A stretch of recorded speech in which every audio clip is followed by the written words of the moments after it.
लिखावट संस्था के इस कार्यक्रम में आप सभी का स्वागत है।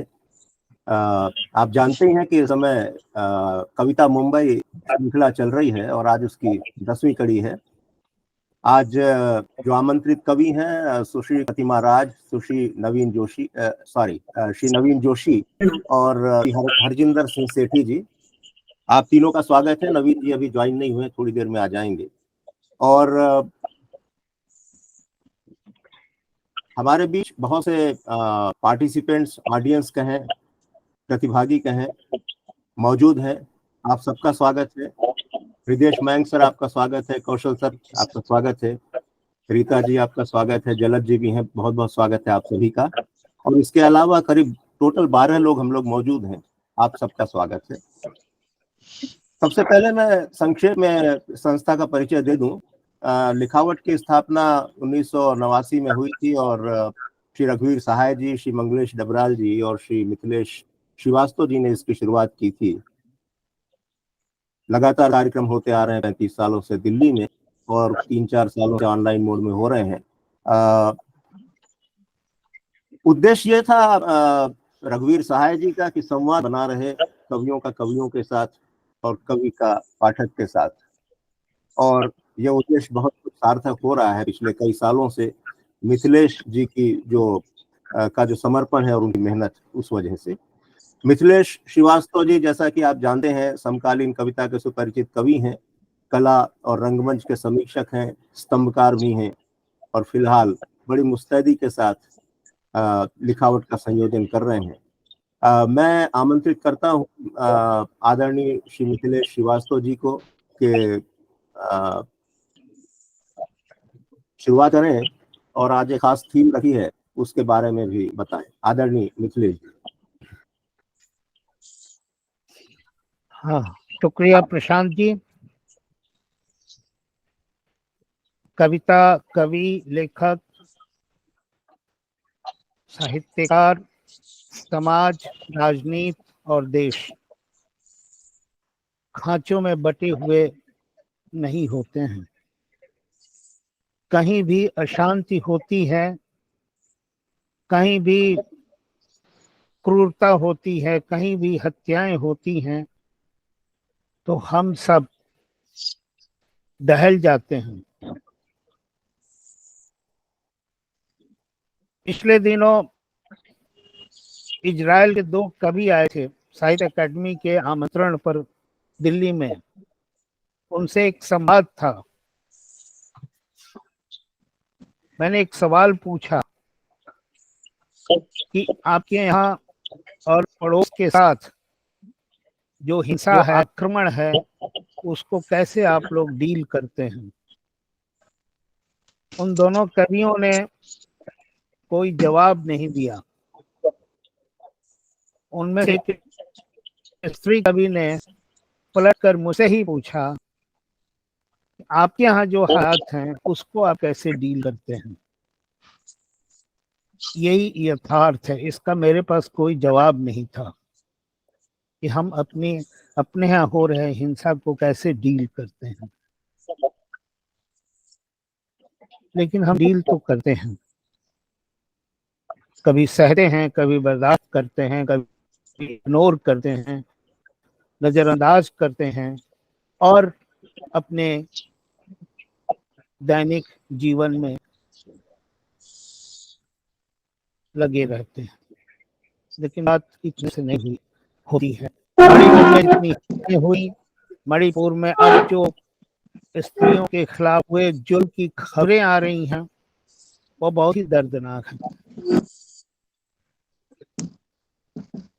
मैंने अभी एक मित्र से पूछा था कि आखिर हो क्या रहा है, क्योंकि हमारे पास तो टर्शियरी न्यूज है, इंफॉर्मेशन है, प्राइमरी इंफॉर्मेशन का कोई स्रोत नहीं है।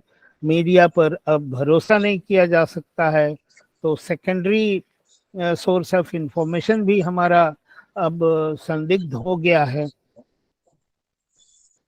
तो उस मित्र का जवाब था बस इतना ही कि केंद्र में वही सरकार है, राज्य में वही सरकार है, सारी व्यवस्थाएं वही हैं, वही सेना है, वही पुलिस है, इसके बावजूद लोग वहाँ मारे जा रहे हैं।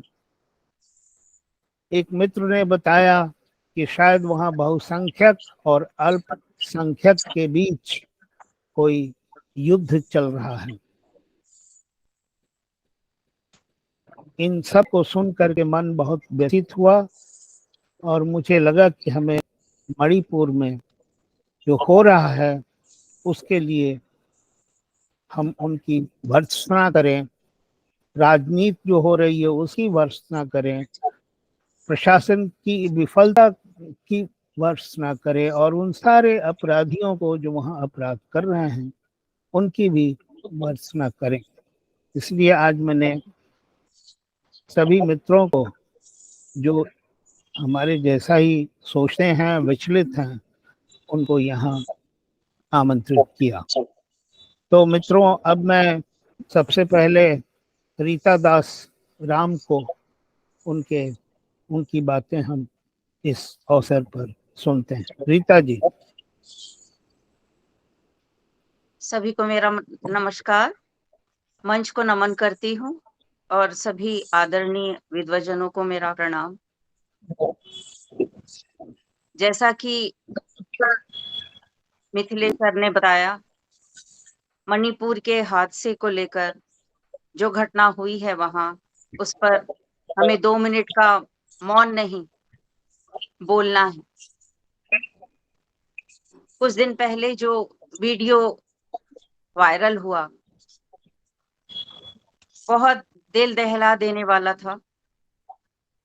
मैं तो वीडियो नहीं देख पाई, लेकिन क्लिपिंग्स फेसबुक पे देखा है। बहुत मार्मिक है, दर्दनाक है। मैं कमरे के भीतर बैठी वो देखकर इतनी आतंकित हूँ, इतना दिल दहल गया है। सोचती हूँ, कांप गई हूँ भीतर तक। सोचती हूँ उन औरतों पे क्या गुजरी होगी जिन्होंने ये सब झेला। दुख है इस बात का कि वो इस देश में पैदा हुई और ये सब चीजें भोगने के लिए प्रस्तुत हुई। उन पर ये बीता, जबरदस्ती बीता। इस बात का दुख है। आंखें झुक रही है, शर्म से गड़ी जा रही है, लेकिन संवेदना के लिए शब्द कम पड़ रहे हैं। उनका दर्द महसूस किया जाना भी मुश्किल है। शर्मसार हुआ है, हम शर्मसार हुए हैं, देश शर्मसार हुआ है, संस्कृति सभ्यता शर्मसार हुई है और ये एक बहुत कठिन दौर है। ऐसा नहीं कि सिर्फ स्त्रियों पर हो रहा है। हिंसा और बलात्कार युद्ध की राजनीति रही और वो अब भी दिखाई दे रही है। युद्ध तो नहीं है, लेकिन शायद ये शीत युद्ध कहा जा सकता है। सम्मान को ठेस लगा है, देश के सम्मान को ठेस लगा है। हम कैसे समाज में जी रहे हैं, ये प्रश्न सामने आ रहा है कि हर देश में हमारे बारे में क्या सोचा जाता होगा। चारों तरफ दहशत का माहौल है। जितनी शर्म है उतनी दहशत भी है। प्रश्न दिमाग में आ रहा है कि क्या ये दहशत की राजनीति है। बहुत से प्रश्न हैं। सिर्फ स्त्रियां ही अपमानित नहीं हो रही है, पुरुष भी अपमानित हो रहे हैं। पुरुषों के सामने माँ, बहन, बेटियों पर बलात्कार, ये सब दिखाई दे रहा है। प्रश्न बहुत है। उत्तर अगर समय के अनुसार मिलना चाहिए तो इसकी भी सीमा होनी चाहिए। हमें और कितना इंतजार करना है और देखा जाना जरूरी है कि कहीं हमारा दम न घुट जाए। फिर भी आशा है समय के अनुसार एक बेहतर और अच्छी पृष्ठभूमि के समाज में समाज को हम देख पाएंगे, यही आशा करती हूँ। मौजूदा हालात को देखते हुए आगे के लिए कुछ अच्छा होगा, ये आशा करना बहुत जरूरी है। और जो भी जिसका भी शासन हमारे ऊपर रहा है आज कल,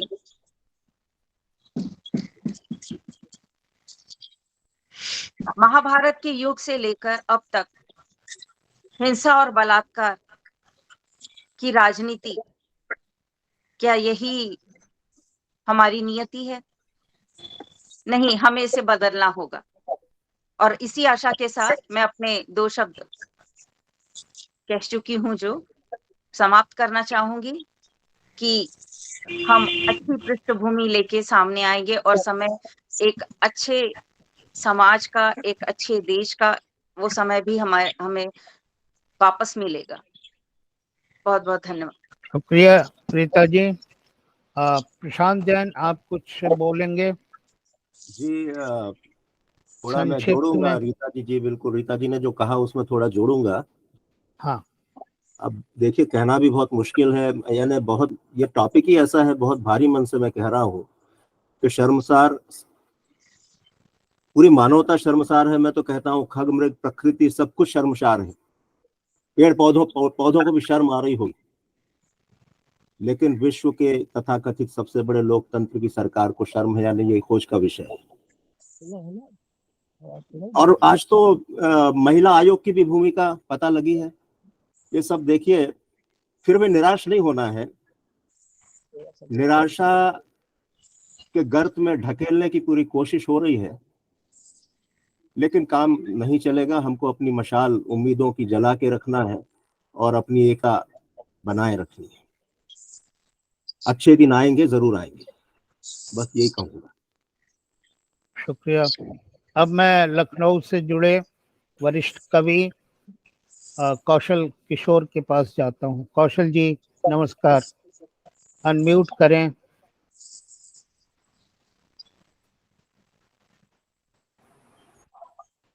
नमस्कार मिथिलेश जी, नमस्कार और सभी मित्रों को नमस्कार।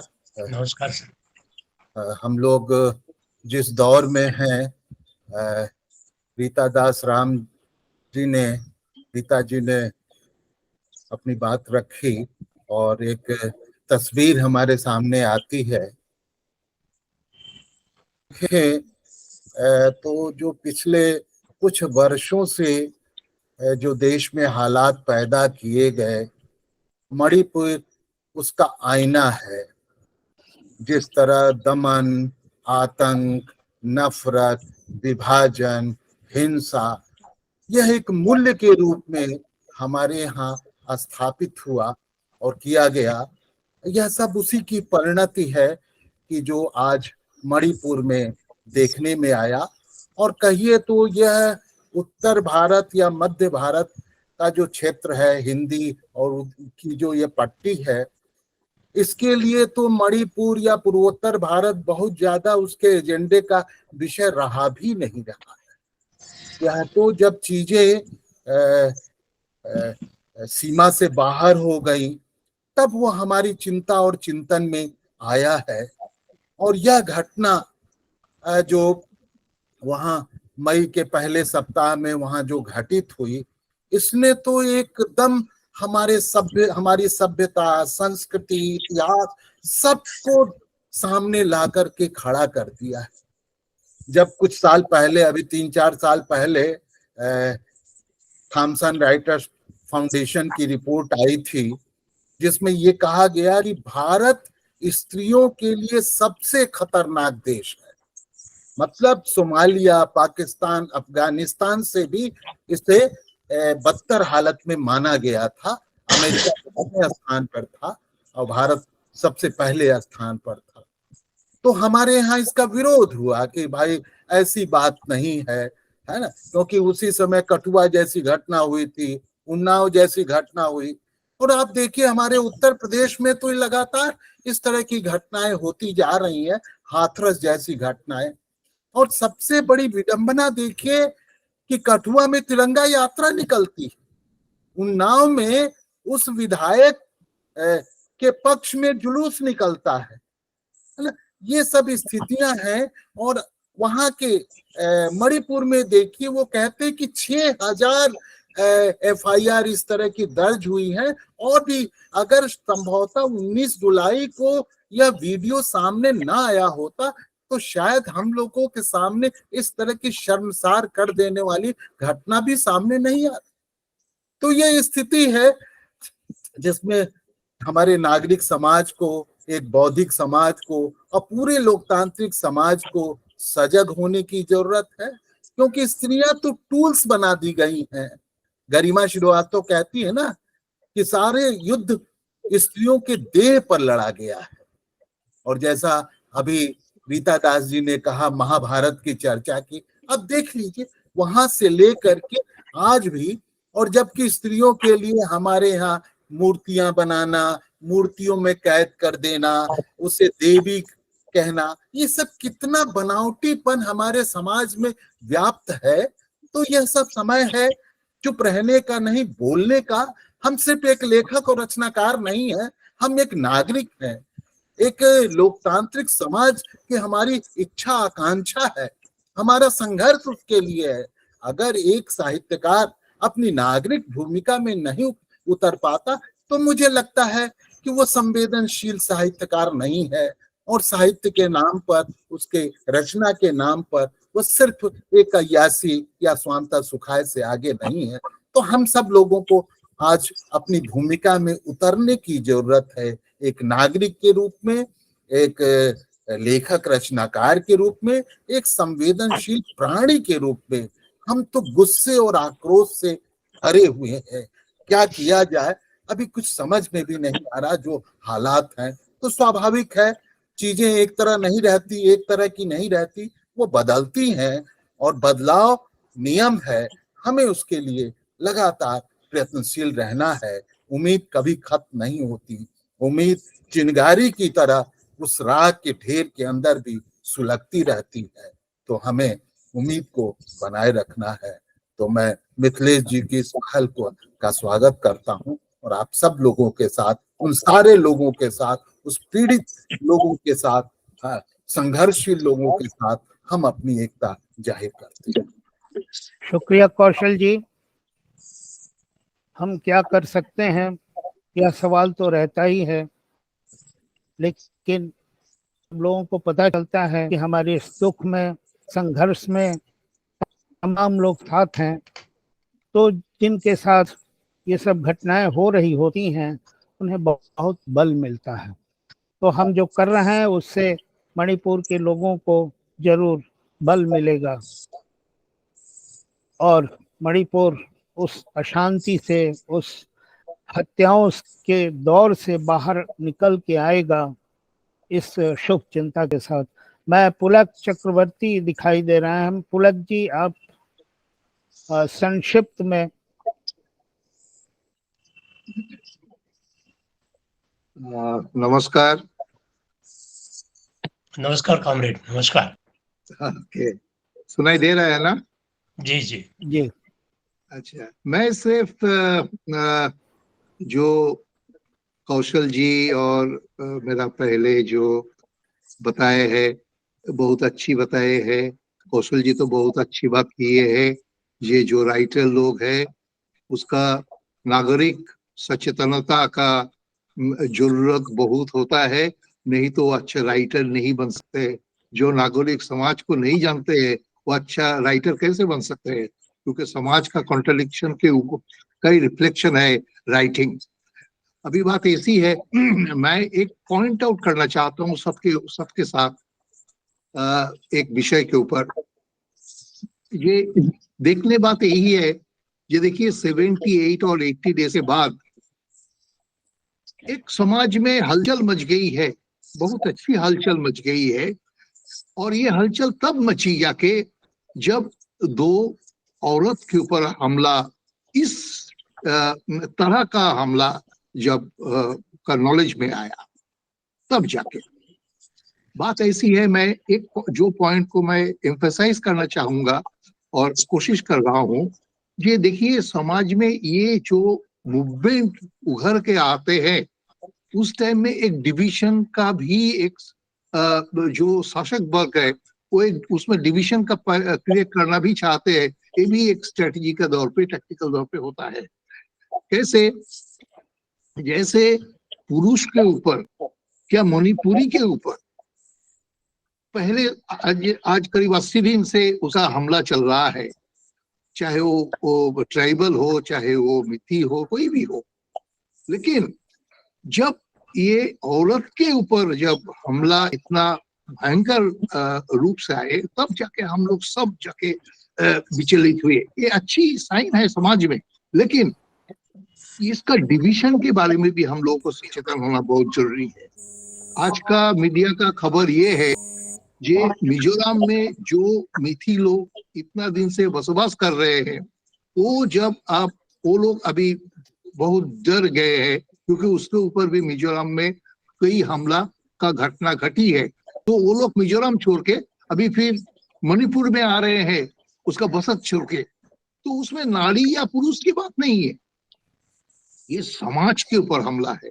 और ये समाज में हम लोगों को पुरुष नारी, ये स्पेशल एम्फेसिस कुछ नहीं होनी चाहिए।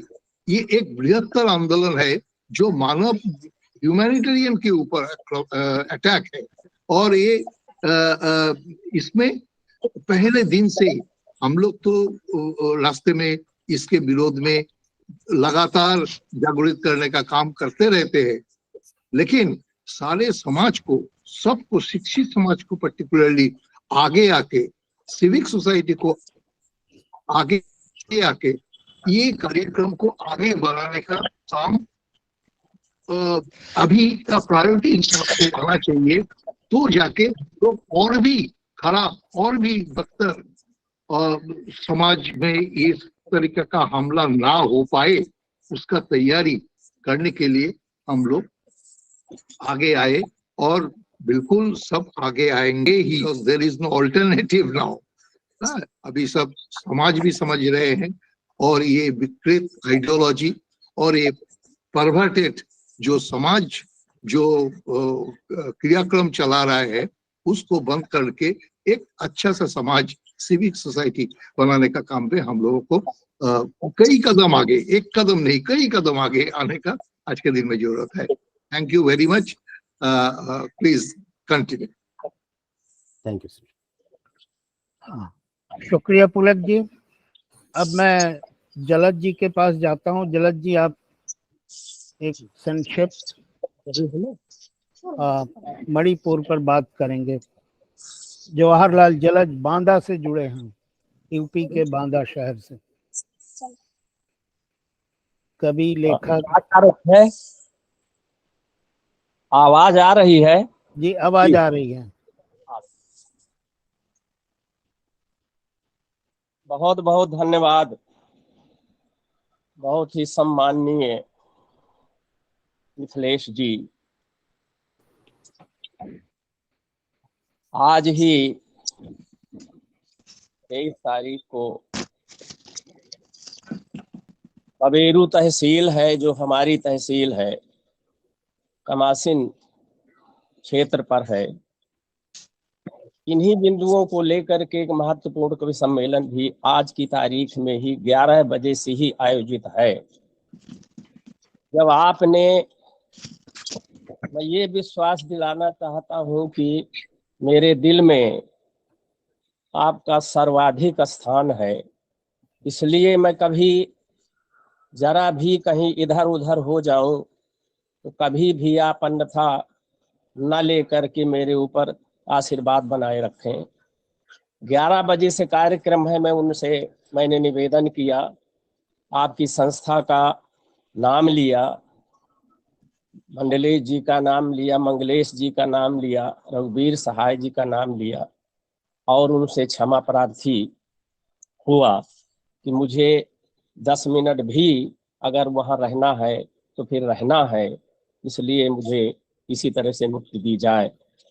ये कार्यक्रम निश्चित रूप से अन्य कार्यक्रमों से इसलिए अधिक स्मरणीय और महत्वपूर्ण है कि मणिपुर की धरती पर जिस दरिंदगी का नृशंसता का बीभत्स तांडव नर्तन देखने को मिला, मैंने अपनी धरती पर माने भारत की धरती पर इस तरह की दरिंदगी का संदृश्य कभी नहीं देख पाया। ये जितनी भी भर्त्सना की जाए, जैसा कि आदरणीय मिथिलेश जी ने कहा, जितनी आलोचना की जाए वो सचमुच में बहुत कम है। सबसे बड़ी बात यह है ये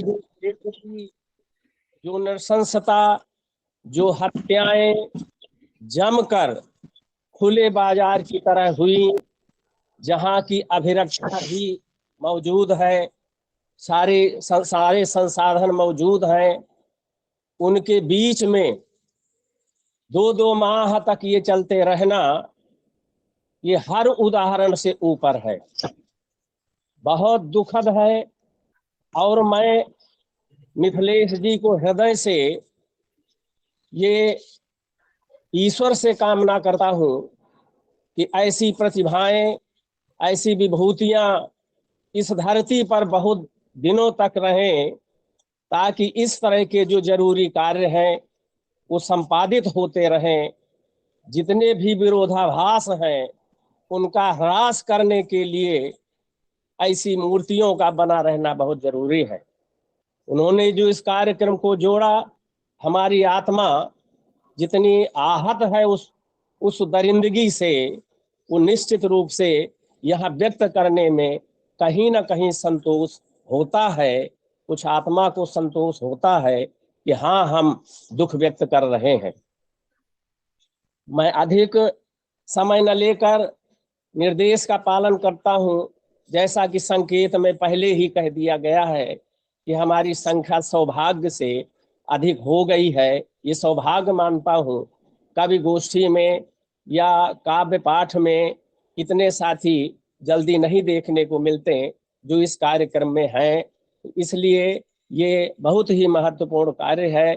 मैं अधिक समय न लेता हुआ केवल कुछ पंक्तियां जो मेरे भीतर दिल में समाहित हैं कि दरिंदगी का कहर नारियों पर ढाकर, दरिंदगी का कहर नारियों पर ढाकर हर संवेदनशील हृदय को हिला दिया है मणिपुर की घटना ने।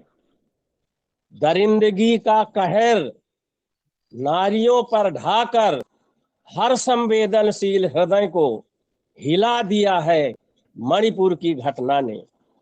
निश्चित रूप से जहां विशेषकर हमारे देश में ऋग्वेद वेद काल से मान करके चलें, जहां तक जलद जी अब समय हमारा खत्म हो रहा है, मुझे जी हाँ अगले वक्त तक पास जाना होगा।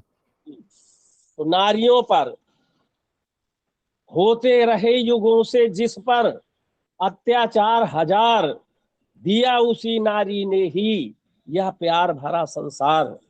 ऐसी नारी को दरिंदगी का कहर नारियों पर ढाकर हर संवेदनशील हृदय को हिला दिया है मणिपुर की घटना ने। लुटती रही आबरू अबला की जमकर, रहे पहरुआ खड़े देखते उनको, जो कहती रही चीख चीख कर, जो कहती रही चीख चीख कर, द्वार मौत का दिखा दिया है मणिपुर की इस घटना ने। इतने पर भी अपना राजा मौन रहा है बहुत दिनों तक, जबकि यहाँ पत्थर दिल को भी रुला दिया है मणिपुर की घटना ने। दरिंदगी का कहर नारियों पर ढाकर हर संवेदनशील हृदय को हिला दिया है मणिपुर की। इतने पर भी अपना राजा मौन रहा है बहुत दिनों तक। मैं अधिक समय न लेता हुआ इन्हीं बाणी के साथ, इन्हीं बातों के साथ, इसी अपने दर्द के साथ अपनी वाणी को रोकना चाहता हूँ। बहुत बहुत धन्यवाद, बहुत बहुत शुक्रिया। शुक्रिया जगत जी। अब इस कार्यक्रम के इस हिस्से के अंतिम वक्ता के रूप में मैं मयंक जी को बुलाता हूँ, और मयंक जी अपनी बात रखें हृदय से। वेलकम मैम जी। ये हम सबके लिए बहुत ही शर्मसार करने वाला समय है। सबके सर झुके हुए हैं, शर्मिंदगी से हम झुके हुए हैं। मैं कोई वक्तव्य नहीं देना चाहता समय की सीमा देखते हुए। 2 मिनट में कुछ पंक्तियां, मैंने मिथिलेश जी से कल बात हुई कि कविताएं भी पढ़ी जा सकती हैं।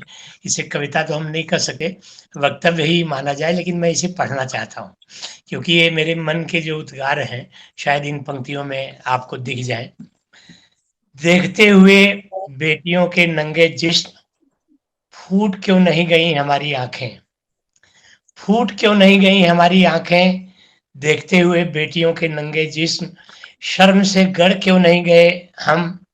अंधा क्यों नहीं हो गया हमारा गुरूर विश्व गुरु बनने का। गूंगी क्यों नहीं हो गई हमारी आवाज, दरक क्यों नहीं गई हिमालय की छाती। फट क्यों नहीं पड़े पहाड़, नग्न होती रही बेटियां। अट्ठास में गुम होते गए उनके रुदन, जलता रहा मणिपुर। जल क्यों नहीं गया पूरा देश, जल क्यों नहीं गया पूरा हमारा अस्तित्व। हम जुटाते रहे तमगे, बांटते रहे अमन चैन का संदेश। हम उफनती जमुना में क्यों नहीं बहा आए अपने तमगे। हम छुपा नहीं पाए अपना मोह, कालिक भी नहीं पोत पाए अपने मोह पर। मढ़ते रहे आरोप प्रत्यारोप कैमरे की तेज रोशनी में। मढ़ते रहे आरोप प्रत्यारोप कैमरे की तेज रोशनी में। पहन कर कलफ लगी सफेद कमीज, हमारी जैकेट पर नहीं थे खून के छींटे। क्यों नहीं फट गया हमारा सीना, क्यों नहीं फट गया हमारा 56 इंच का सीना। हमें घृणा क्यों नहीं आई खुद पर, हमें शर्म भी नहीं आई देते हुए उपदेश। हम मुक्त हो गए देकर संदेश, चेहरे पर नहीं उभरा आक्रोश और क्रोध। मित्रों, हम शर्मिंदा हैं अपने ऐसे लोकतंत्र पर। हम शर्मिंदा हैं पहली बार अपने होने पर। हम शर्मिंदा हैं पहली बार अपने अस्तित्व पर। हम शर्मिंदा हैं अपनी इन ओछी हरकत पर। हम शर्मिंदा हैं बेटियों, हम बहुत ही शर्मिंदा हैं। बहुत बहुत धन्यवाद मित्रों, बहुत बहुत धन्यवाद। तो आज हमने मणिपुर की वजह से जो हमारे अंदर व्याकुलता है उस पर कुछ बातें हुई और हमने उसका विरोध किया, और वहाँ जो कुछ हो रहा है वो ठीक नहीं हो रहा है। मिथिलेश जी, आप अपनी कविता भी सुनाइएगा। अच्छा ठीक है, एक मैं कविता सुनाता हूँ। शिविर एक दिन खाली हो गया।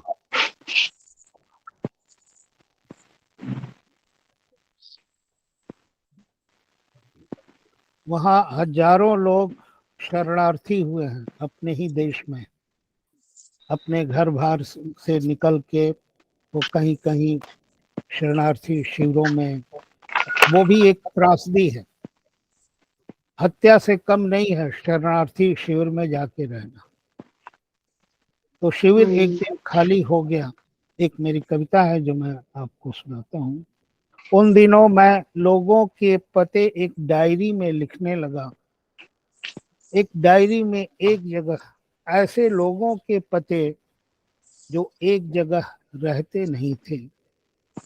वे एक जगह कभी इकट्ठा होते भी तो धीरे धीरे सुस्त कदमों से लौटने लगते, इसलिए उनकी अपनी कोई सामूहिक पहचान नहीं बन सकी।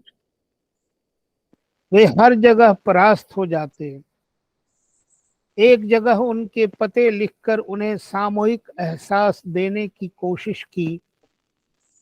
एक जगह पते लिखकर मैंने उन्हें एक साथ याद किया। एक दिन डायरी के पन्ने जिनमें मैंने उनके पते लिखे थे एक कब्रगाह की तरह लगने लगे, जैसे इतने सारे लोग एक साथ दफना दिए गए हों, जैसे कोई दुर्घटना मेरी डायरी के पन्नों में हुई हो, जैसे कोई आग मेरी डायरी के पन्नों में ही लगी हो, पुलिस इन्हीं पतों को ढूंढती हुई आई हो, जैसे लोग पुलिस और आग से बचते हुए मेरी डायरी के पन्नों में शरणागत हो गए हैं। डायरी एक शरणार्थी शिविर में बदल गई। मैं उन्हें जलपान देता, वे जलपान करते, मैं उन्हें भोजन देता, वे भोजन करते, मैं कहता बसने जाना है तो वे बसने चले जाते, मैं डायरी के पन्ने खोलता, वे टहलने लगते। धीरे धीरे शिविर खाली हो गया। उस दिन मुझे लगा मैं कहाँ जाऊं। अपनी डायरी के पन्नों से मुझे बोरियत हो रही थी। दूसरों की डायरियों में मेरे लिए जगह ही नहीं बची थी। धन्यवाद। इसी के साथ अब ये मणिपुर का अध्याय अभी हम यहाँ रोकते हैं और प्रशांत जैन को आमंत्रित करते हैं कि वो आज के कार्यक्रम को आगे बढ़ाएं। प्रशांत जैन। शुक्रिया मिथिलेश जी। ऐतिहासिक शर्मिंदगी के इस समय में इस संक्षिप्त हस्तक्षेप के बाद हम लिखावट के सामान्य कार्यक्रम पर आते हैं। बस कुछ सेकंड में मैं जरा प्रतिभागियों का स्वागत कर दूं। अमितोज सिंह सेठी, दीपक वर्मा जी हैं, और जो नए हैं उनकी बात कर रहा हूँ, नंद कुमार कुशवाहा, पुलक चक्रवर्ती सर आपका स्वागत है, राजीव वर्मा जी हैं, रुबीना खान और विराट चित्रलोक, आप सभी का स्वागत है। और इस बीच नवीन जोशी जी भी आ गए हैं, आपका स्वागत है।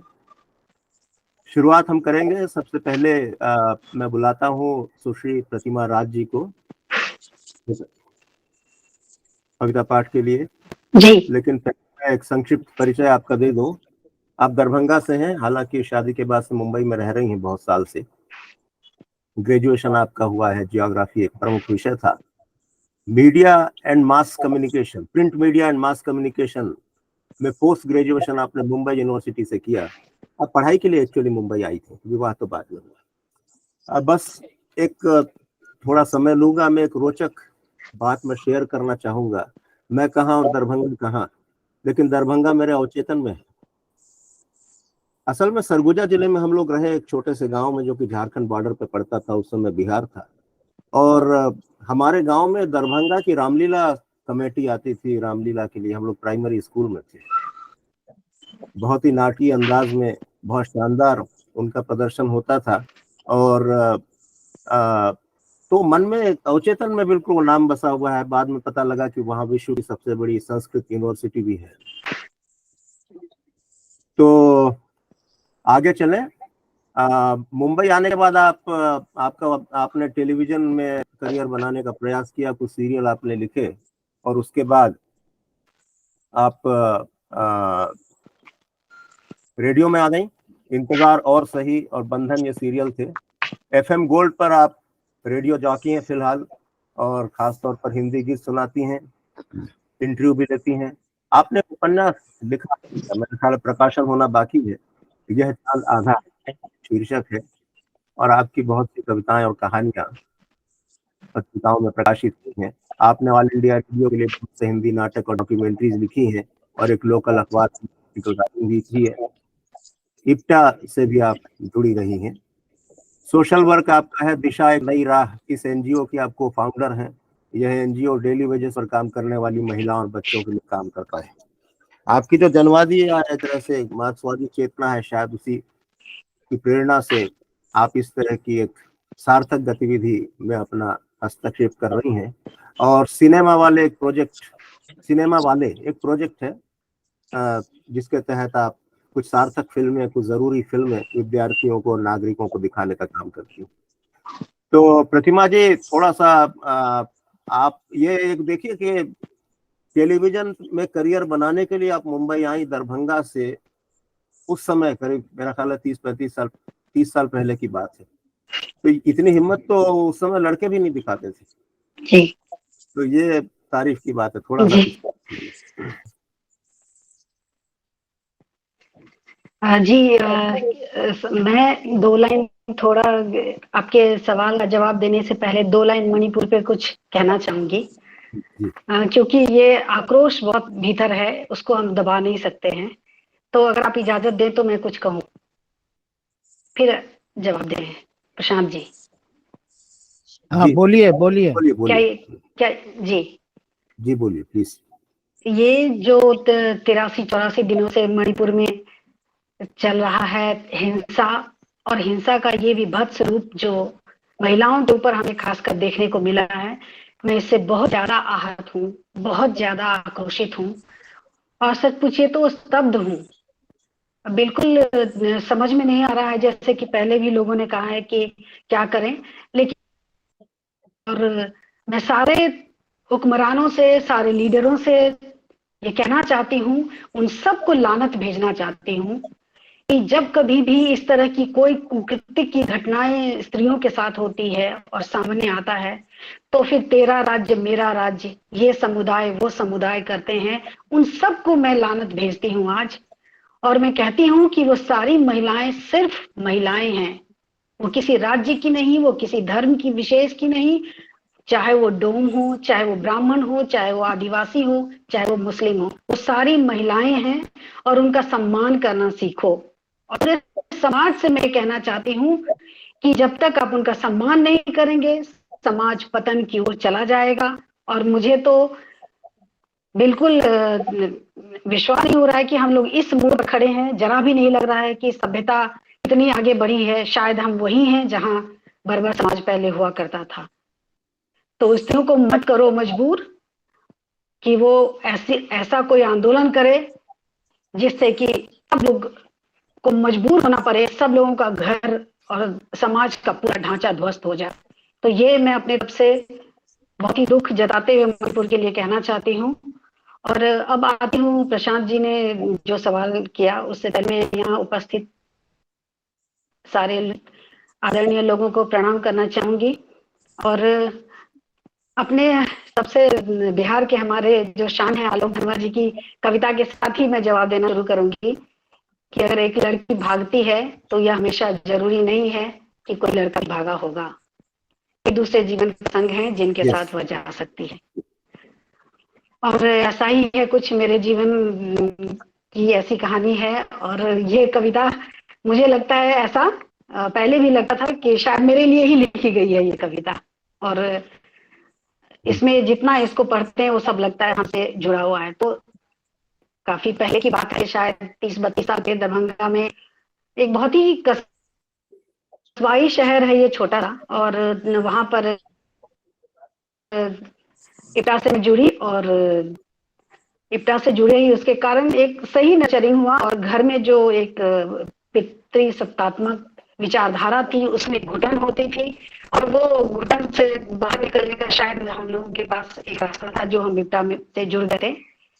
और इप्टा और एक शिखा साहित्य मंच था जहां हम कविता करते थे, कविता सुनते थे। तो ये 2 मंच था जहां से मैं जुड़ी हुई थी, जहां मैं सांस ले पाती थी और जहां भाग भाग कर जाया करती थी। लेकिन जैसे ही मेरा ग्रेजुएशन जी तो जैसे ही ग्रेजुएशन खत्म हुआ सर, फिर जी हाँ कंटिन्यू करिए। जी कहिए सर। कविता पाठ शुरू करें अब। जी मैं थोड़ा 1 मिनट और लेना चाहूंगी। हाँ, उसके बाद कविता पे आ जाती हूँ। वो उन लोगों को एक बार, कुछ लोग भी हैं हमारे इस प्रोग्राम में भी शामिल है जिनका बहुत बड़ा योगदान रहा है।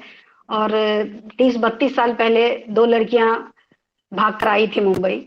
मैं और मेरी कजन थी पूनम मलिक। पूनम मलिक अब रही नहीं हमारे बीच, लेकिन बहुत सारे लोगों का सहयोग रहा, जिसमें कुछ लोग भी हमारे साथ हैं। और दरभंगा में मेरे ख्याल से करीब 1 दर्जन महिलाएं होंगी, मेरे घर से लेकर के, मेरे मित्रों से लेकर के, जिनके घर में मैं रहती थी, वो सारी महिलाएं एक तरफा मुझे भगाने में लगी हुई थी। और उसमें खास महिलाएं हैं जो पूनम मलिक जो हमारे बीच नहीं है, स्मिता लक्ष्मी जो अभी हमारे साथ मौजूद भी हैं, रेणुका दास, सुधा मलिक जो मेरी बहनें थी, पंकज कुमार मेरा छोटा भाई था, और अविनाश दास जो मेरा मित्र है, आज भी सिनेमा बनाते हैं। ये सारे लोगों का बहुत बड़ा योगदान है मुझे यहाँ तक लाने में। और मुंबई में 3 लोग थे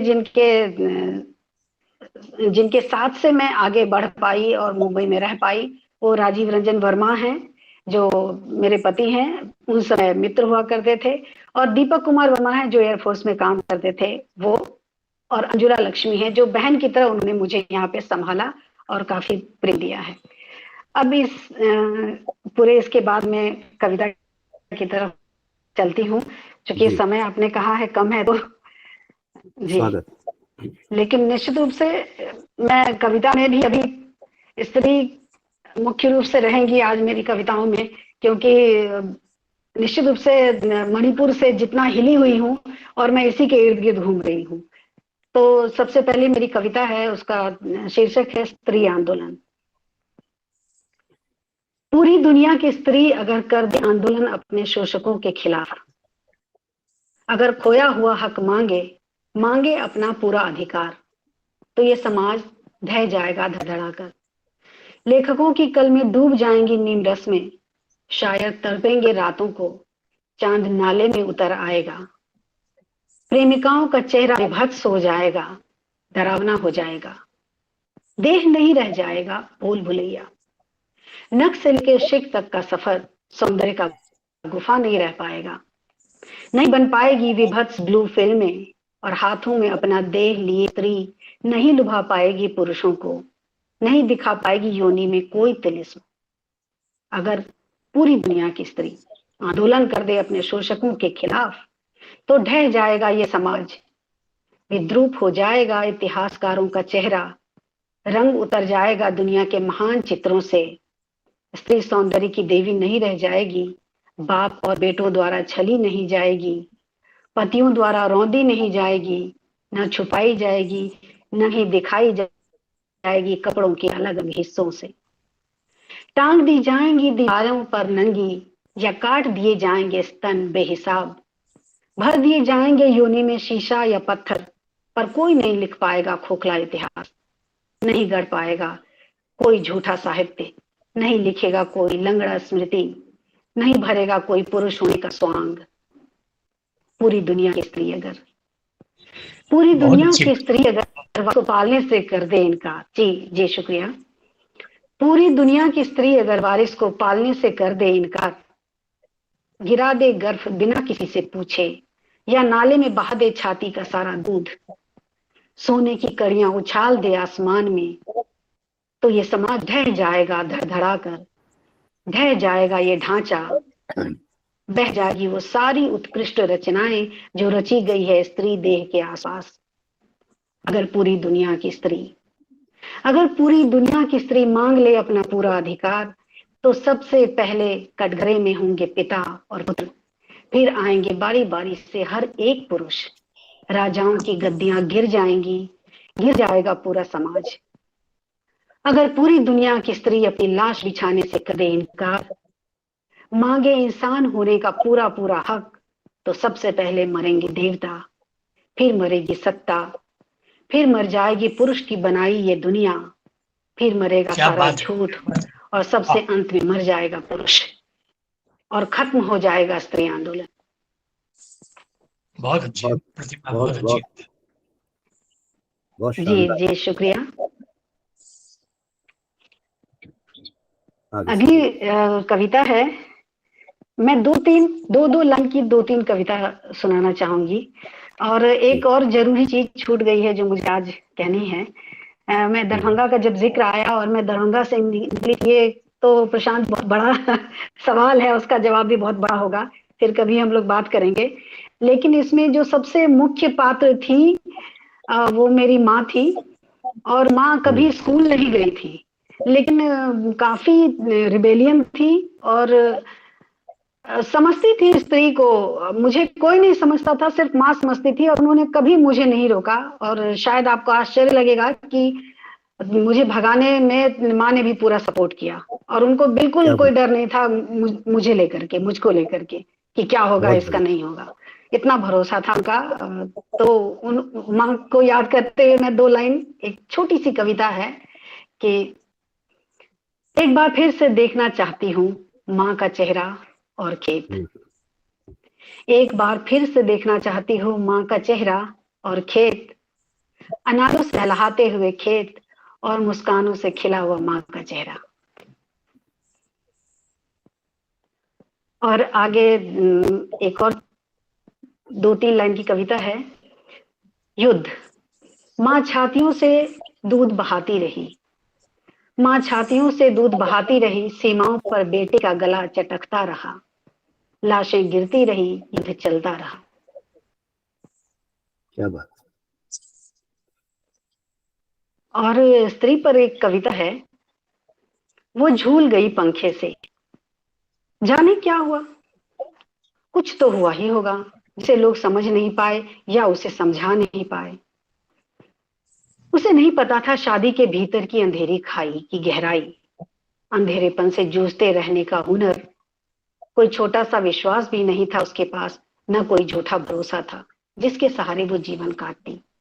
तभी तो झूल गई पंखे से, थाह नहीं पाई उस अंधेरे को, चारों ओर 10 दिशाओं में उसके पैर ढूंढते तलाशते रहे किसी सतह को जहां वो पैर टिका सके, कुछ समझ सके।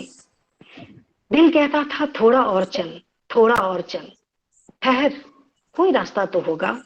लेकिन बस एक शून्य था बिना किसी पथ के, जिसमें दिमाग नाचता रहता था सी चकरघन्नी की तरह। महीनों से, सालों से, शायद कई सालों से, सुबह शाम दोपहर रात वो बर्तन घिसती रहती, जैसे सदियों पुरानी अपनी किस्मत मिटा रही हो। कपड़ा धोते हुए पछाड़ खाती रहती, कराहती रहती, कपड़ा धोते हुए पछाड़ खाती रहती, कराहती रहती, पोछा लगाते हुए कभी कभी बीच में ही धरती पर पड़ जाती, फिर उठती, फिर पोछा लगाती, फिर कराहती, फिर खाना पकाती, फिर कराहती, फिर बर्तन घिसती, फिर कराहती। घर के लोग सुन नहीं पाते, शायद मन में ही कराहती थी। घर के लोग सुन नहीं पाते, शायद मन में ही कराहती थी, कहीं बच्चे न सुन लें या फिर सब फिर से नजरअंदाज न कर दे। सभी को पता था वो कराहती है, माँ, सास, बहन, पति, भाई, पर कोई कर ही क्या सकता था। जीवन जीना कठिन होता है, इसमें बहुत कुछ बर्दाश्त करना होता है, पर किसी को नहीं पता था वो क्या बर्दाश्त नहीं कर पाई। जबकि स्कूल के दौड़ में वो फर्स्ट आई थी, हर परीक्षा में अच्छे नंबर से पास हुई थी, सुंदर सुंदर गाना गाती थी, प्रेम कविताएं लिखती थी, फिर वो क्यों झूल गई पंखे से। सबका अलग अलग कहना था।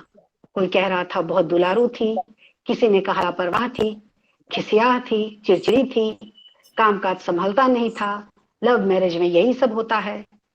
कोई ये कहता, कोई वो कहता, कोई वो कहता, कोई ये कहता, सब लोग कुछ न कुछ कह रहे थे, पर कुछ ठीक से समझ पाना मुश्किल था सभी क्या कह रहे थे। तभी तो वो पंखे से झूल गई। सब देख रहे थे उस झूलती हुई लाश को। हिम्मत वाले पुरुष लाश के नजदीक खड़े थे, लेकिन डर से थरथराती महिलाएं दूर खड़ी देख ली थी। मरने वाली ने झूलने से पहले बच्चे का स्कूल ड्रेस धोकर तार पर फैला दी थी, स्पोर्ट्स शूज का कीचड़ धोकर बालकनी में रख दी थी, सब्जी फ्रिज में डालकर हॉट पॉट में रोटी सहेज कर, रोज की तरह चौका साफ कर, पोछा का कपड़ा अरगनी पर डालकर वो पंखा से झूल गई थी। पुलिस मौत का मुआयना कर रही थी, बच्चे छुप छुप कर देख रहे थे, पुरुष परिस्थितियां संभालने में जुटे हुए थे और महिलाएं दूर खड़ी थर थर कांप रही थी।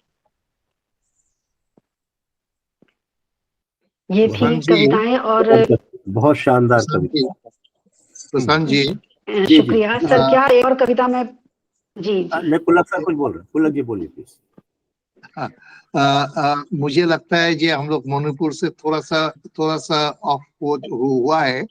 अगर मुझे 1 मिनट टाइम आप दे सकते हैं तो जी, जरूर। मैं बंगाली का फेमस पोएट कवि सुकांत भट्टाचार्य का सिर्फ 4 लाइन का एक कविता जो बहुत ही रिलेवेंट है ये मणिपुर इशू के ऊपर, मैं आपको आप लोगों को सुनाना चाहूंगा।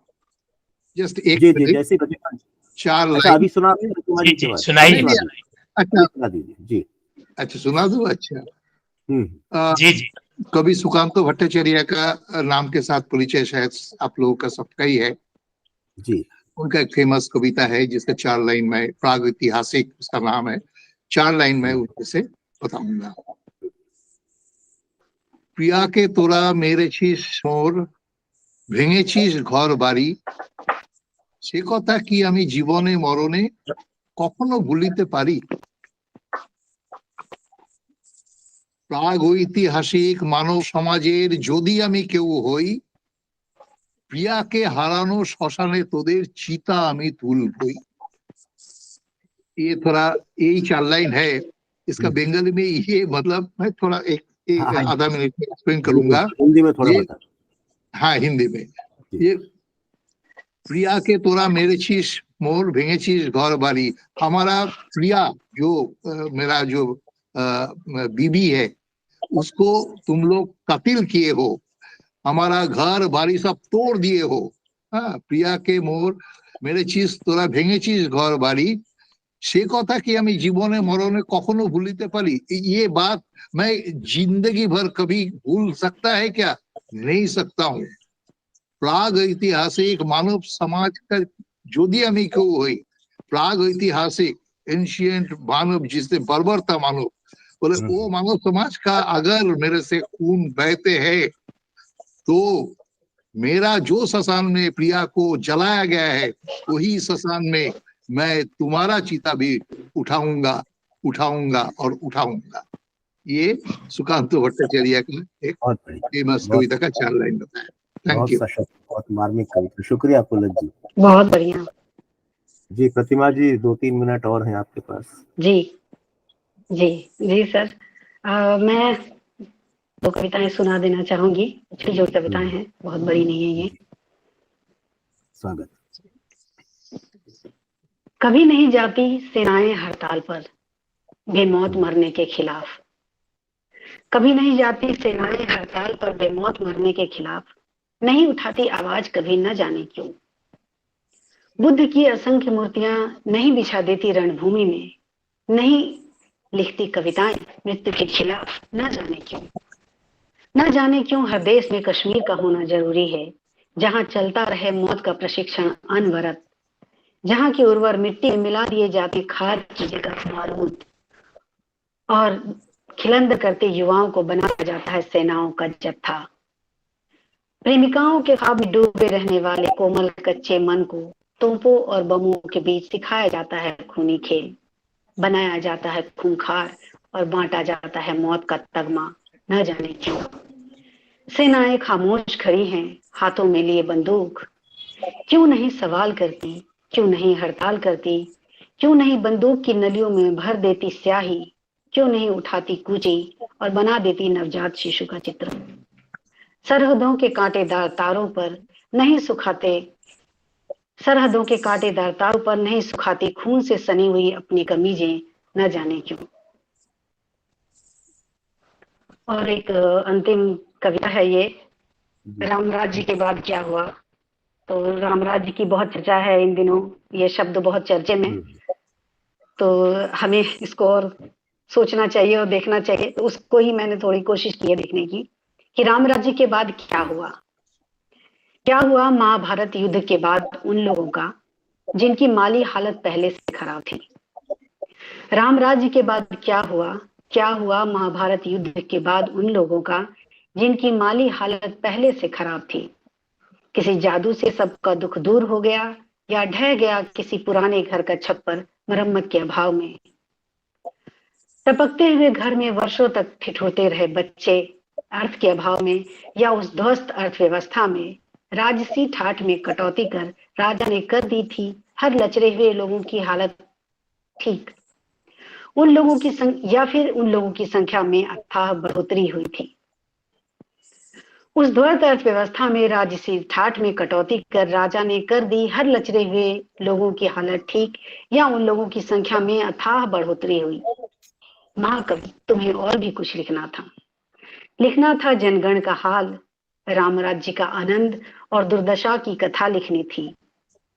रामायण का अंत अधूरा है, अधूरी है महाभारत की कथा, व्यास जी की कूची से निकला हुआ शब्द अधूरा है।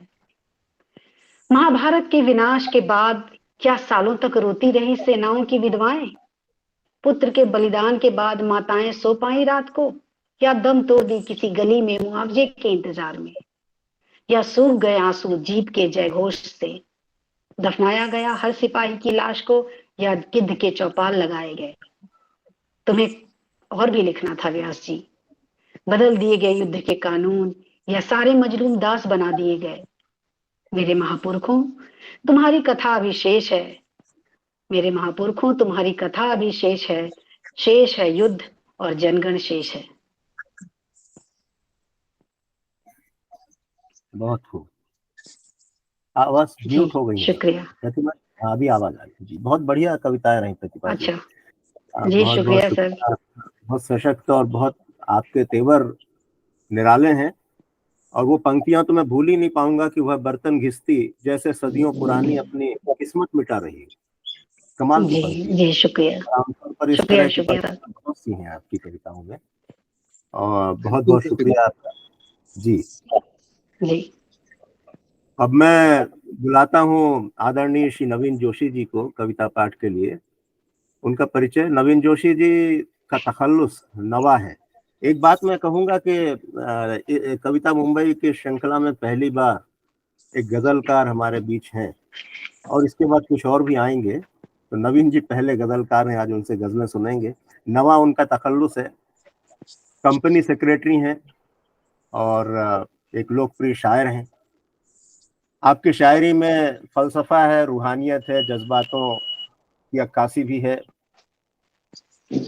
आपकी शायरी मौजूदात से महदूद नहीं और जदीद, रवायती और नीम रवायती तीनों अंदाजों में आप लिखते हैं, यानी प्रगतिशील और पारंपरिक और अर्ध पारंपरिक, अगर हिंदी में कहें तो।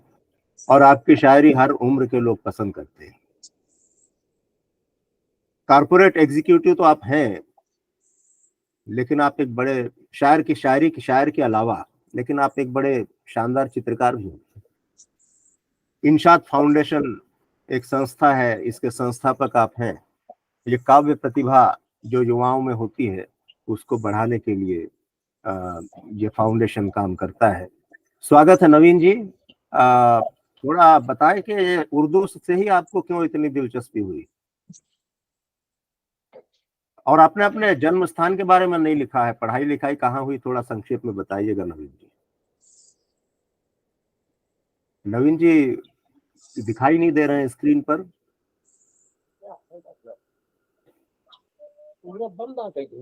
कैमरा ऑन करिएगा नवीन जी।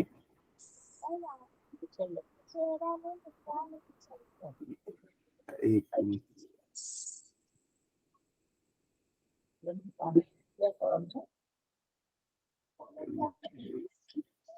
ये क्या डिस्कनेक्ट हो गए हैं क्या?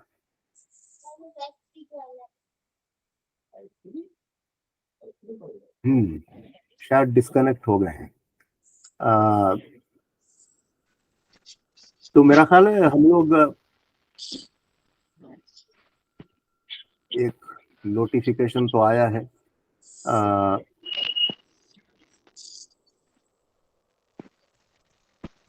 नवीन जी अभी नहीं है, डिस्कनेक्ट होगा मेरा ख्याल है। मिथिलेश जी, हम लोग हरजिंदर सर को बुलाते हैं और फिर तब तक वो कनेक्ट हो जाएंगे, मैं उनको फोन करूंगा। हाँ ठीक है, आगे बढ़िए। जी जी, हरजिंदर सर आप तैयार हैं? आप कैमरा अपना ऑन करें सर।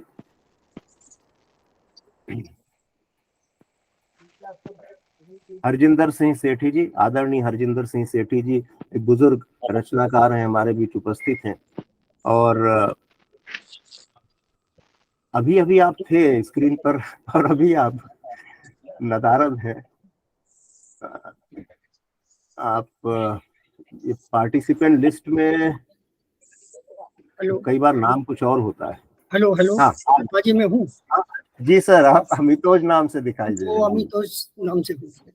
बिल्कुल बिल्कुल बिल्कुल। राइट हो गया। स्वागत है आदरणीय हरजिंदर सिंह सेठी जी, 76 साल के हैं। एक तरह से मार्गदर्शक की भूमिका में हम लोगों के लिए। आप प्रगतिशील चेतना के लेखक और कवि हैं। पहली रचना आपकी 1964 में पराग में छपी, जो कि हम लोग पढ़ते थे बचपन में। और इसके अलावा धर्मयुग, साप्ताहिक हिंदुस्तान, कादम्बिनी, नवनीत, सारिका, चिंतन दिशा, नवभारत टाइम्स, जनसत्ता, ये सब लीडिंग जो अखबार हैं, पत्रिकाएं हैं, आप लगातार छपते रहे हैं। और आप पंजाबी और गुजराती में भी छपे हैं।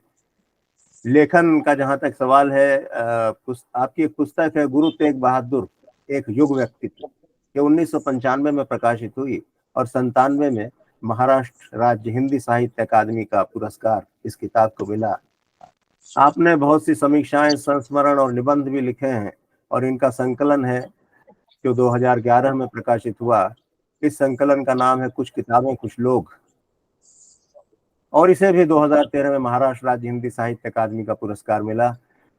इतिहास से संबंधित एक पुस्तक है 100 सवाल 100 जवाब, जो 2003 में आई। और 2015 में एक थोड़ा डायवर्शन मुझे दिख रहा है, नामदेव वाणी व्याख्या विवेचन, इसका प्रकाशन हुआ। फिर 2017 में बादशाह दरवेश गुरु गोविंद सिंह, ये किताब भी आपकी है। कविता संग्रह है यह चुप रहने का समय नहीं। आपने संपादन किया है बहुत सारे संकलनों का। एक कवि भगवत लाल उत्पल जी की कविताओं का आपने संपादन किया, डॉक्टर रविनाथ सिंह जी की कविताएं संपादित की। मानदंड मासिक के संयुक्त संपादक आप थे और करीब 20 साल तक आपने समकालीन सच्चाइयों की पत्रिका आकलन का संपादन और प्रकाशन किया। और बहुत सारी साहित्य सेवी संस्थाओं से आप जुड़े रहे। मुंबई में साहित्य सहकार, तथापि, ये दोनों मेरा ख्याल है अभी काम नहीं कर रही हैं, लेकिन बहुत पुरानी संस्थाएं, एक 1964 और एक 1980। और वर्तमान में जनवादी लेखक संघ से आप जुड़े हुए हैं और जनभाषा प्रचार समिति, ये संस्था भी है जिसमें आप सक्रिय हैं। तो स्वागत है हरजिंदर सर। आपकी किताबें ज्यादातर आध्यात्मिक विषयों पे हैं। संक्षेप में हम लोग बात करेंगे। विशेष रुचि आपकी आध्यात्मिक विषयों में है। हरजिंदर जी। जी सर, बहुत बहुत धन्यवाद। मेरा परिचय काफी आपने दे दिया है जी, तो मैं सीधे कविताओं पर आता हूँ। जी जी जी। मैं सिर्फ एक बात कहना चाहता हूँ कि मैं मूलतः गद्यकार रहा हूँ, लेकिन मेरे मित्रों ने निर्देश में अंक और काफी दूसरे लोगों के साथ रहते रहते मैंने कविता लिखनी सीख ली। और कविता के बारे में सिर्फ इतना कहूँगा कि मेरे पास बौद्धिक भाषा नहीं है, अकादमिक भाषा भी नहीं है। बहुत सीधी सरल बातचीत की भाषा में मैं अपनी बात कहता हूँ जो आम लोगों को समझ में आ जाए। मेरी कविता के जो मूल पात्र हैं वो हाशिए पर पड़े हुए बहुत छोटे लोग हैं। वो लोग जो जिंदगी की दौड़ में बहुत पीछे छूट गए थे, वो मेरी कविताओं में बहुत आगे आ गए हैं। उन्हीं के बारे में अधिकांश मेरी कविताएं हैं, बाकी दूसरे विषय पर हैं। अब आप इजाजत दे तो मैं अपनी कविता शुरू। उसके पहले मैं कुछ सेकंड एक बात कहूंगा। अभी अभी फेसबुक पे मैंने हरजिंदर जी का एक लंबा लेख पढ़ा, 2 किस्तों में जो आया है, और उन्होंने पिछले 60 साल का जो पंजाबी साहित्य का परिदृश्य है मुंबई में, उसका बहुत ही शानदार कथात्मक या संस्करणात्मक उन्होंने ब्यौरा दिया है। बहुत ही रोचक लगा मुझे। बस सूचना के लिए आप लोग भी देख सकते हैं। बहुत धन्यवाद। स्वागत है हरजिंदर जी। जी सर, कविता शुरू करता हूँ। बेहद बीहड़ बंजर सा हो गया है, बेचैनी और तड़प से भरा ये समय। बेहद बीहड़ बंजर सा हो गया है, बेचैनी और तड़प से भरा ये समय।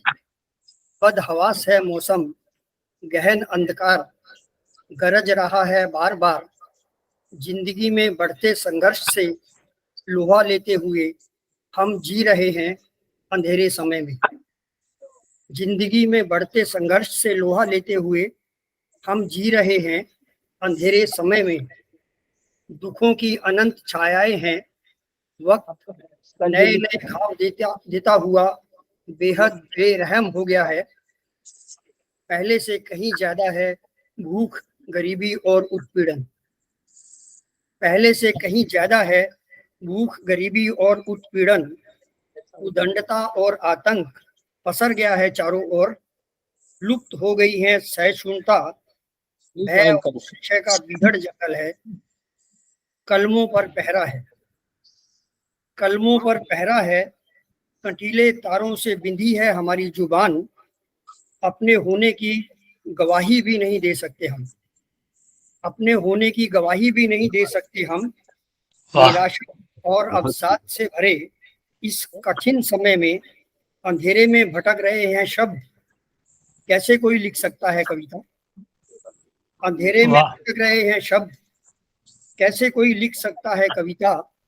लेकिन इतिहास गवाह है, बुरे, कठिन और क्रूर समय में ही लिखी गई हैं हमारी सबसे सुंदर और उम्मीद भरी कविताएं। ये एक कविता। दूसरी कविता, मैं कविता लिखता हूँ। मैं हजारों हजार मजदूरों, लोहारों, कुम्हारों और सुतारों का कवि हूँ। मैं हजारों हजार मजदूरों, लोहारों, सुतारों, कुम्हारों का कवि हूँ।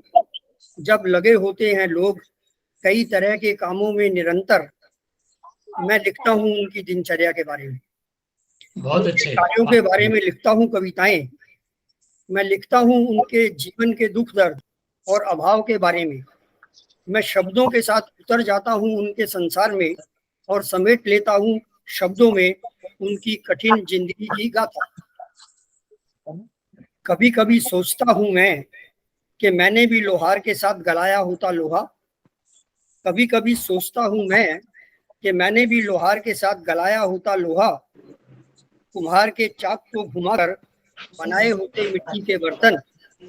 चीरी होती लकड़ियां, पेरा होता तेल। मजदूरों के साथ ढोया होता बोझा।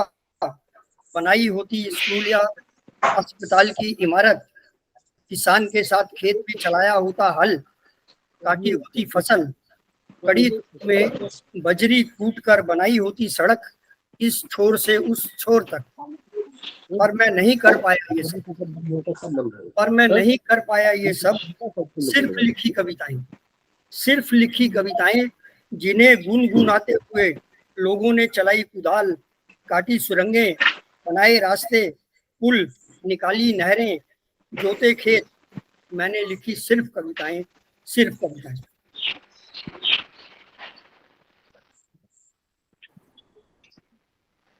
अगली कविता है, प्रशांत जी मुझे समय बता दीजिए कितना समय लेंगे।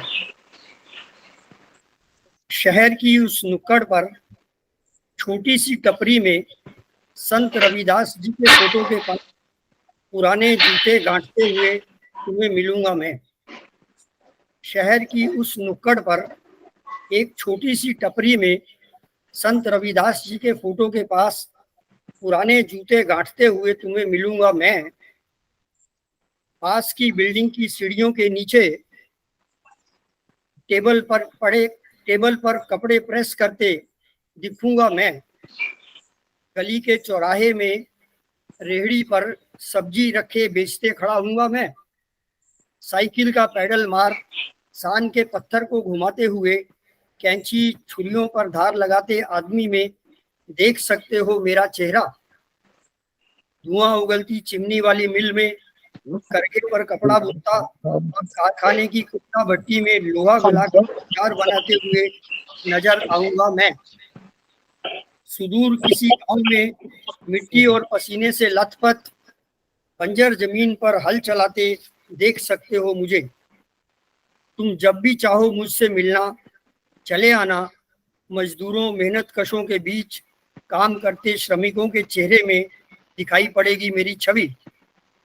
सरकार किसी की भी हो, कायदे कानून कैसे भी हो, मैं लगा रहता हूँ हमेशा छोटे कामों में। मेरे श्रम से ही चलता है बड़े लोगों के जीवन का रथ। मेरे श्रम से ही चलता है बड़े लोगों के जीवन का रथ। मैं ही चलाता हूँ विकास का पहिया और रखता हूँ देश को गतिशील।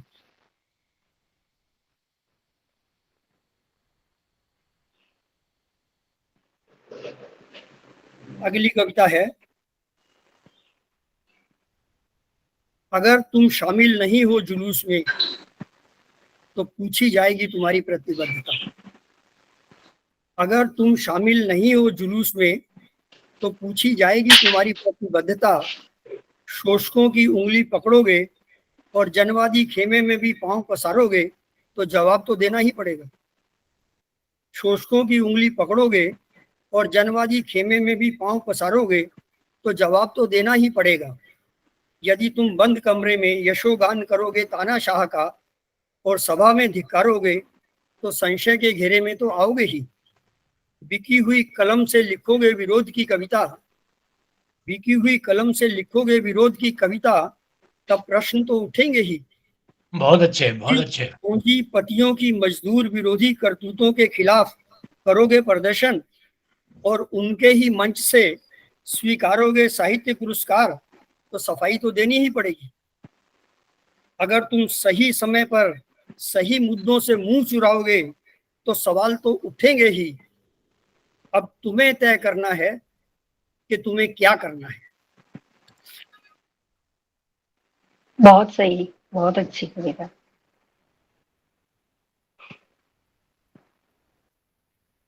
एक कविता और, बहुत दिन से चाहता हूं कि मेरी कविता पूरी हो जाए, बहुत दिन से चाहता हूं कि मेरी कविता पूरी हो जाए, पर हर बार रह जाती है अधूरी। कभी पकड़ से बाहर हो जाता है कथ्य, कभी छिन्न भिन्न हो जाते हैं विचार, कभी दिशाहीन हो भटकने लगती है कल्पना, कभी कोई और व्यवधान आ जाता है बीच में। समझ नहीं पाता हूं कैसे कर पाऊंगा कविता पूरी। क्या मैं यूं ही फटी आंखों से देखता रह जाऊंगा मिलों कारखानों के गेट पर लटके ताले, अर्थ संकट से जूझते मजदूर, नंगे पांव पैदल चलते लोगों का हुजूम, भूख और प्यास से तड़पते बूढ़े बच्चे, मॉब लीचिंग का शिकार होते लोग, बुलडोजर से धराशायी होते आशियाने। क्या मैं यूं ही देखता रह जाऊंगा धरती का उदास चेहरा, मुरझाए पेड़, सूखती नदियां, यूं ही देखता रह जाऊंगा। वैसे तो जर्जर हो रहा है धीरे धीरे मेरा शरीर, वैसे तो जर्जर हो रहा है धीरे धीरे मेरा शरीर, पर अभी बरकरार है इच्छा शक्ति। पर यदि खत्म हो गया रहा सहा भरोसा भी तो कैसे अंकित कर पाऊंगा ये सब। समय के पृष्ठ पर अलिखित रह जाएगी दास्तान, तब मैं कैसे जी पाऊंगा आने वाली पीढ़ियों के बीच। समय के पृष्ठ पर अलिखित रह जाएगी दास्तान, तब मैं कैसे जी पाऊंगा आने वाली पीढ़ियों के बीच। बहुत मार्मिक।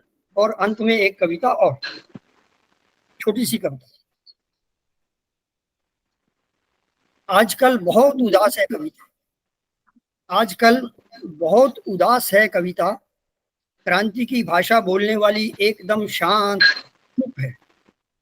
क्षीण पड़ गया है प्रतिरोध का स्वर, लड़खड़ा रहे हैं उसके सारे शब्द, निरी से जाकर बैठ गए हैं दाहिने कोने में, निरी से जाकर बैठ गए हैं दाहिने कोने में, जहां जिंदगी सहम गई है। संस्कृति के अर्थ बदले जा रहे हैं, इतिहास को नकारा जा रहा है, धर्म की परिभाषा सिमट गई है छोटे से दायरे में, समावेशी तहजीब के चेहरे पर दिखने लगे हैं नाखूनों के निशान।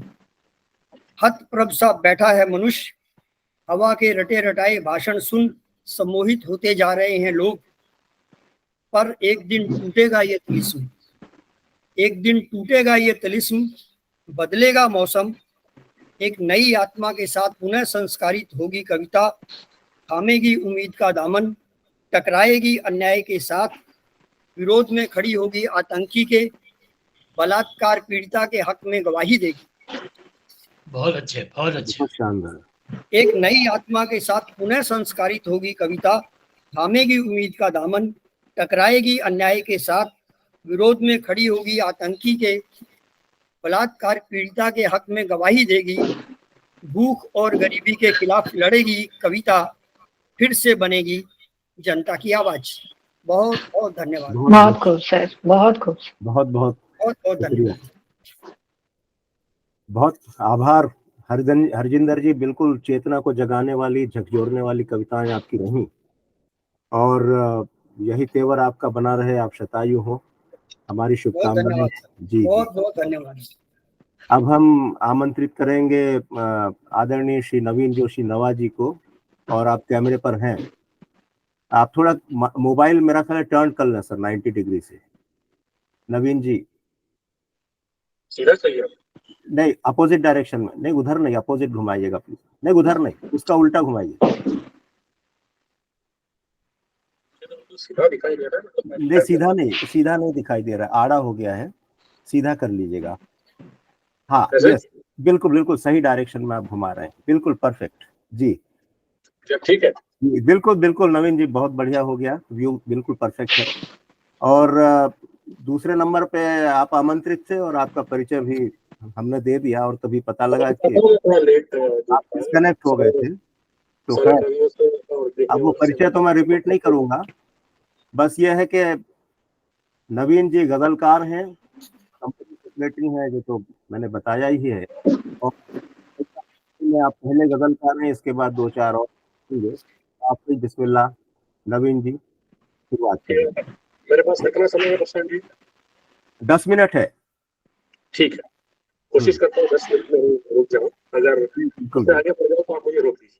नहीं, अचानक बिल्कुल नहीं रोकेंगे आप पूरा पहले करिए। तो मैं क्षमा कराती हूँ अपने सारे मित्रों से, मित्र जो यहाँ पे उनसे, और जो देखने वाले, तो मैं लेट जुड़ा यहाँ पे किसी कारणवश। नवीन जी, आवाज थोड़ा देखिएगा, साफ नहीं आ रही है। साफ नहीं आ रही जी, थोड़ा नजदीक में माइक करिएगा। से मैंने अब आ रही है? नहीं, अभी भी नहीं है, या ईयरफोन हटा के देखिए, विदाउट ईयरफोन शायद आ जाए। जी, ऑफ कर दीजिए।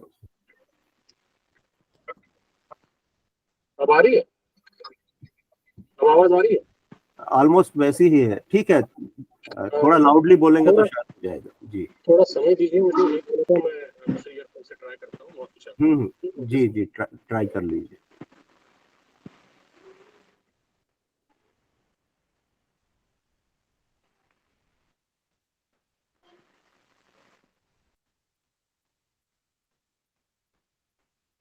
हम आभारी हैं हृदय मयंक जी के, कि एक बड़े महत्वपूर्ण संपर्क सूत्र बने हुए हैं, और ये संभव हो पा रहा है, कविता मुंबई काफी बड़ा योगदान उनका है, सारे नंबर मुझे उनसे ही मिलते हैं।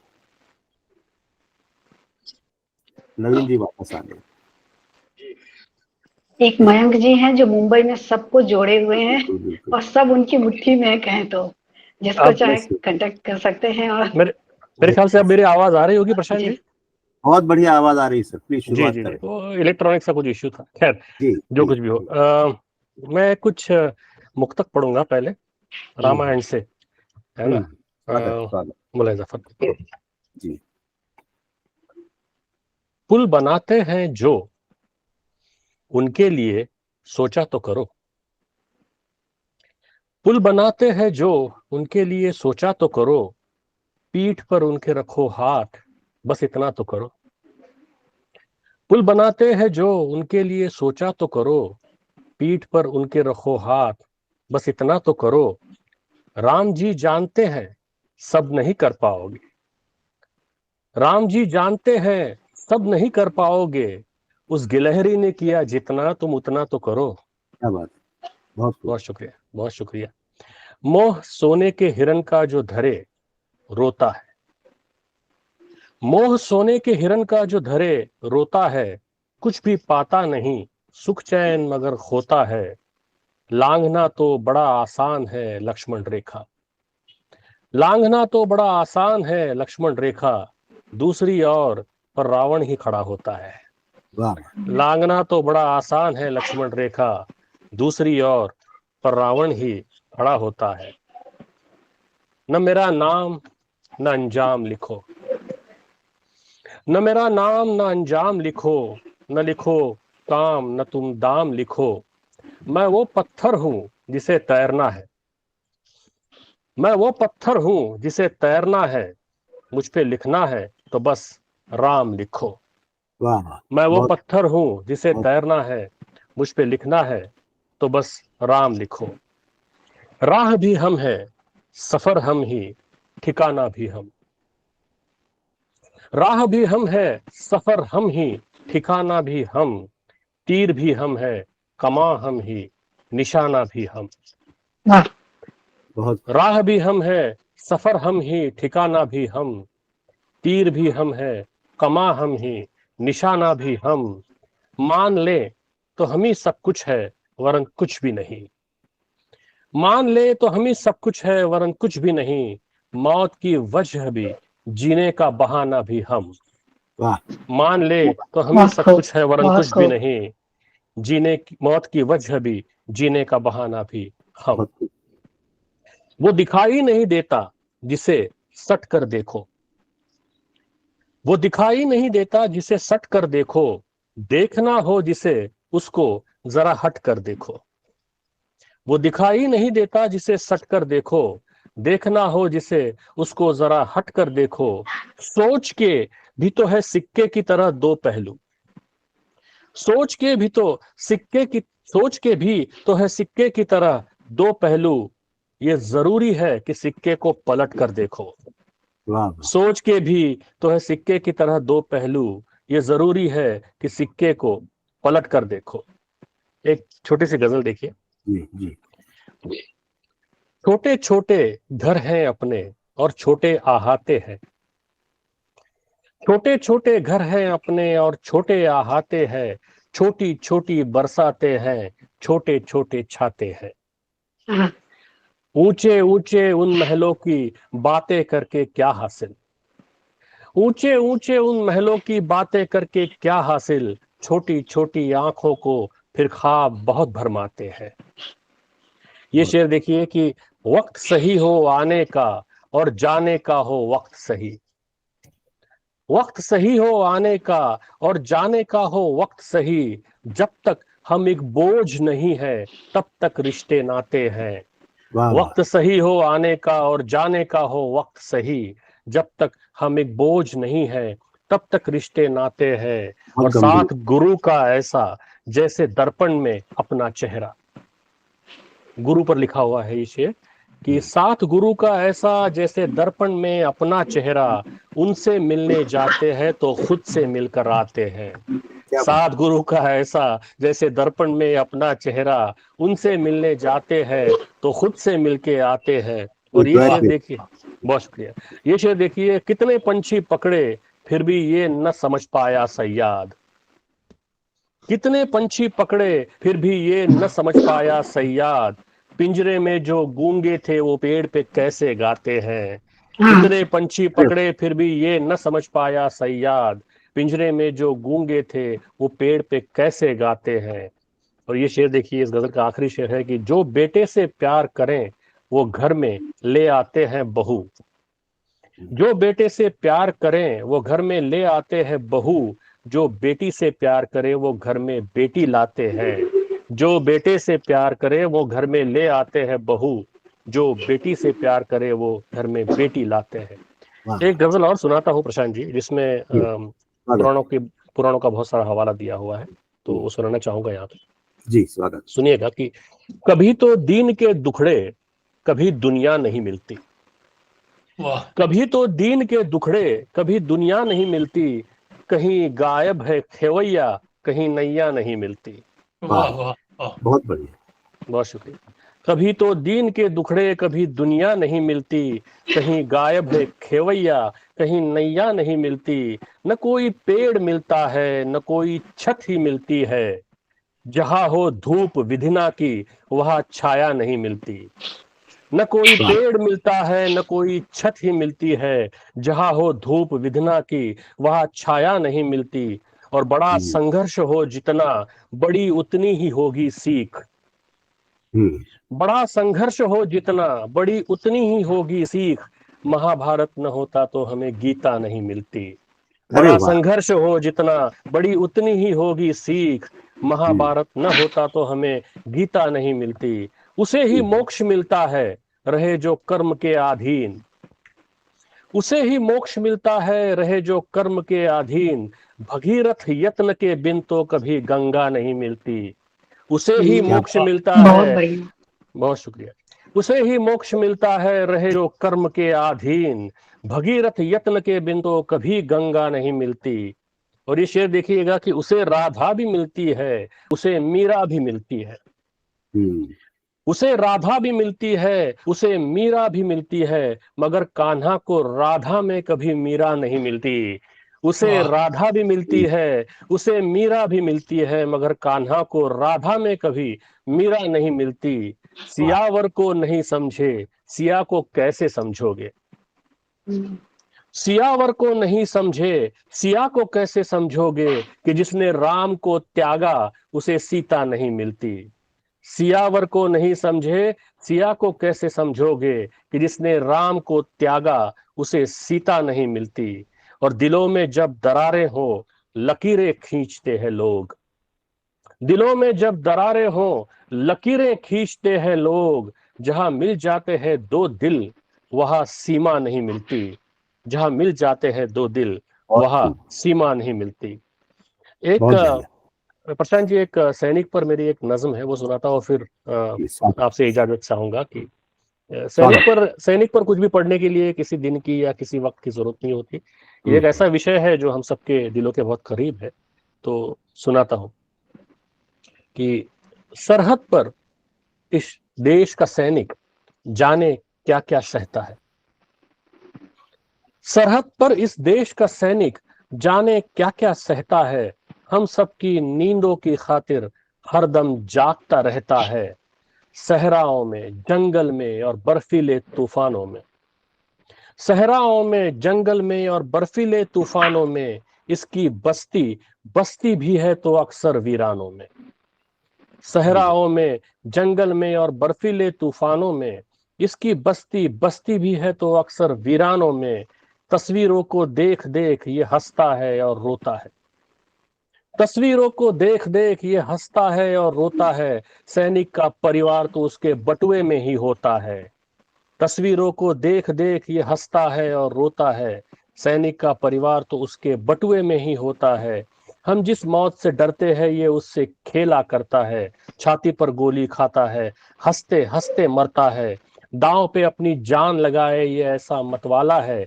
ये है जियाला भारत माँ का, इसका खेल निराला है। जो सबसे पूछा करता है सैनिक से वो बात न पूछ। इससे पूछ न इसका मजहब, इससे इसकी जात न पूछ। जो सबसे पूछा करता है सैनिक से वो बात न पूछ। इससे पूछ न इसका मजहब, इससे इसकी जात न पूछ। कर्म के आगे धर्म को रखे सैनिक वो इंसान नहीं। इसके लिए तो देश से बढ़कर और कोई भगवान नहीं। कर्म के आगे धर्म को रखे सैनिक वो इंसान नहीं। इसके लिए तो देश से बढ़कर और कोई भगवान नहीं।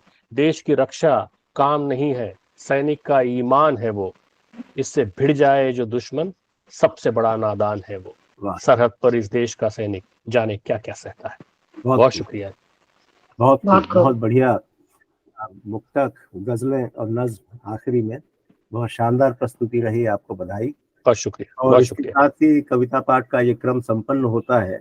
और इस बीच मालिनी मनीषा जी और राजीव वर्मा, विनीता वर्मा जी भी मौजूद रहे। आपका स्वागत है और धन्यवाद आपका शामिल होने के लिए। मैं अपनी तरफ से तीनों जो आज के कवि हैं, आदरणीय श्री हरजिंदर सिंह, सुश्री प्रतिमा राज जी और श्री नवीन जोशी, आप सबका आभार व्यक्त करता हूं। और हमारे वरिष्ठ जो प्रतिभागी रहे, आपका भी आभार। मैं मिथिलेश जी को भी प्रणाम करती हूँ मैं जी। और मिथिलेश, आप सबको प्रणाम करती हूँ जितने भी लोग यहाँ मौजूद हैं, और सबका आभार व्यक्त करती हूँ। शुक्रिया। आभारी हो प्रशांत जी, आपने बोला नहीं इसलिए जी। शुक्रिया। Mithilesh sir please.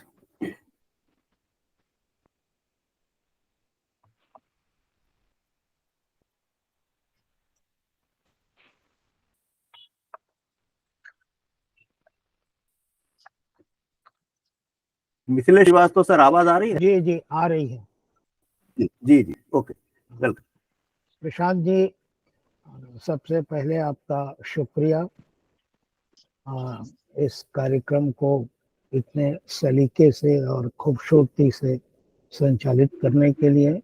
Thank you sir. आज के तीनों कवि अपने समय से आए और कविताएं सुनाई, उसके लिए उनका आभार व्यक्त करते हैं।